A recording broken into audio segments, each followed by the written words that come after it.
This is a beautiful 1959 Cadillac Fleetwood 60 Special. It's equipped with the 390 cubic inch automatic V8, which in today's language translates to around 6.3 liters of American land yacht awesomeness. It is pushing out 325 horsepower and around 430 foot-pounds of torque.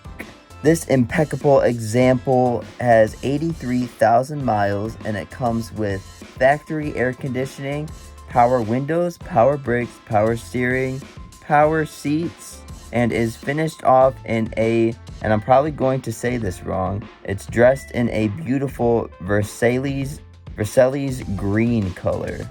Drop a comment down below if I pronounced that wrong, and let me know if you are a fan of these huge American land yachts just like myself.